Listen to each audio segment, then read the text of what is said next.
নমস্কার বন্ধুরা, আজকে ব্লগটা আমি এখান থেকে শুরু করছি। আজকে কি করব, আজকে হচ্ছে আম পান্নার শরবত করব। তার জন্য তোমরা দেখে নাও আমার কী কী লাগে। চলো আমটাকে ভালো করে ধুয়ে নিই, ধুয়ে এবার আমি পুড়িয়ে নেব। এবার আমি গ্যাসটা জ্বালিয়ে নিয়েছি, একটু আস্তে করে দিই যেহেতু আমাদের তো আর উনুন নেই এখন। বসিয়ে নিয়ে এই আমটাকে আমি দিয়ে দিচ্ছি। আমটা এবার পুড়িয়ে নেব। আমার আমটা একদিকে পোড়া হয়ে গেছে, এবার আমি একটু উল্টে পাল্টে নিচ্ছি। এবার আমটাকে আমি একটু উল্টে দিলাম। আর ওয়েদার হয়ে গেছে এখন 43 ডিগ্রি, ভর দুপুরবেলা, এখন 12:30 থেকে 1টা বাজে। তো কী করবে, একটু ওর বাবা একটু বাইরে গেছে রোদের মধ্যে, তাই ভাবলাম একটু মানে আম পোড়া শরবত করেই নিই। বাড়িতে যখন রয়েছে ঠান্ডা জল দিয়ে কেমন লাগবে আমাদের কমেন্ট করে জানাবে। এই দেখো আমটা পুরানো হয়ে গেছে, ফেটে ফেটে যাচ্ছে। এবার ঠান্ডা হলে এটাকে ছাড়িয়ে নেব।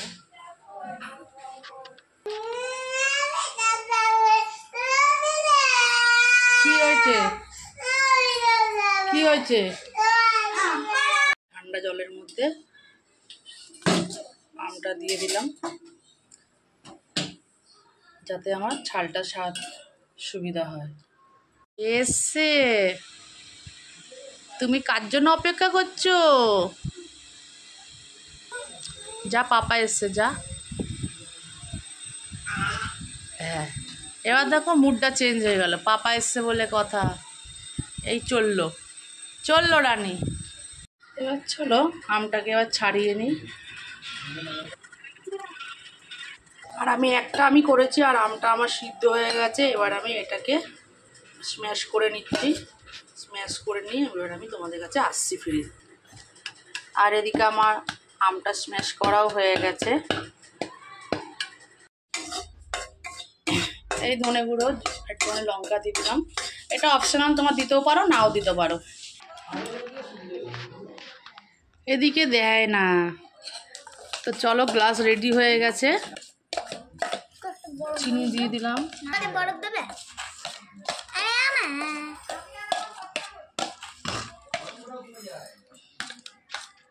আর জল জিরাটা তোমার তো দেবেই। আর এই মশলাটা হচ্ছে, ভাজা মশলাটা হচ্ছে অপশনাল, তোমার দিতেও পারো নাও দিতে পারো। আর আমার মেয়ে রেডি হচ্ছে, ও দেবে। এবার আমি একে করে দিয়ে দিচ্ছি। এবার কে কতটা টক পছন্দ করে।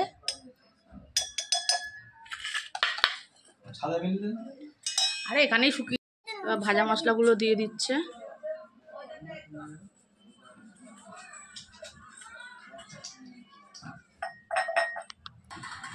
এবার আমি ভালো করে নাড়িয়ে নিচ্ছি।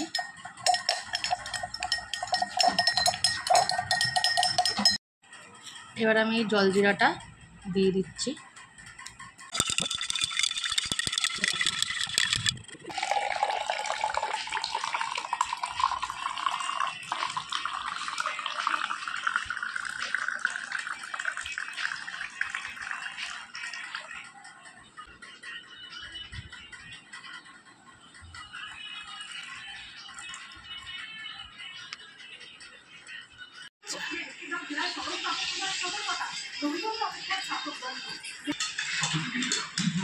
চলো খাওয়া যাক।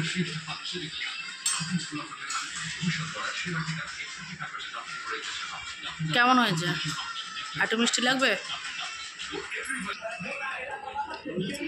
তো চলো খেয়ে নিই। খেয়ে দিয়ে দেখি কেমন হয়েছে।